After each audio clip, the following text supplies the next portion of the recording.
Welcome, Wendy, to our garden at Green Harvest. This is an acre of subtropical edible landscape where we're really specialising in edible perennials, things that grow and live for more than 1 year.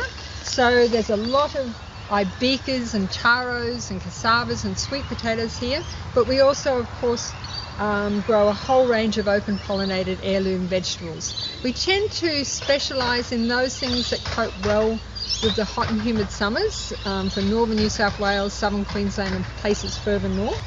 We grow and specialise a lot in a whole range of edible perennials, and why they're so useful is, one, whether you've got the energy or time to put in the garden, you still have something to eat.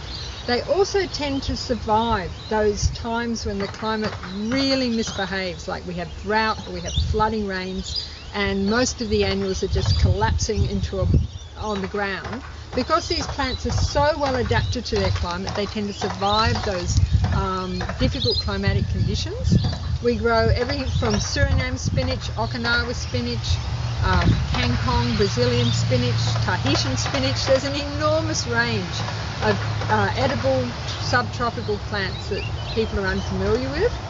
The big advantage they have over what most people see as a traditional vegetable garden is so many of the plants that are familiar to us in Australia are actually temperate. They're from Europe and they're a lovely thing to grow in the winter, but as soon as you hit like spring, something like zucchinis, a wonderful thing to plant in early spring or through the dry season if you're further north, but as soon as the humidity starts to build, they'll go down the screaming heap with powdery mildew.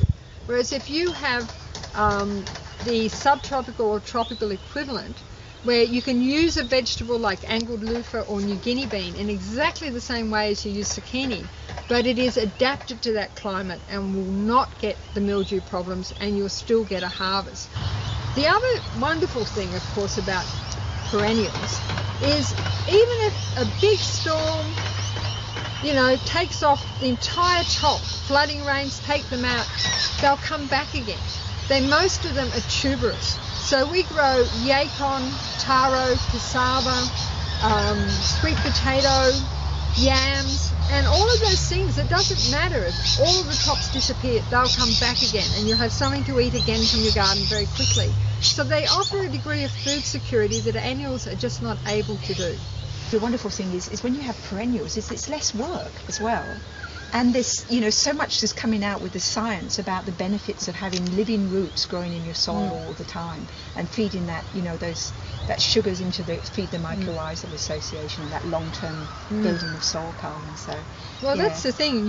We really much operate on a cut and drop soil building program here. I mean, we do have compost heaps, we do have worm farms, but a lot of our soil building is about being able to take the huge abundance that the perennials create, where they've transformed the sun's energy into carbohydrate, and then you can feed that to your soil. So you get all the tops of your cannas and your gingers and your galingals and your lemongrasses and your comfrey, and by adding them to the soil constantly, you end up with this beautiful, rich, black, friable, fertile soil.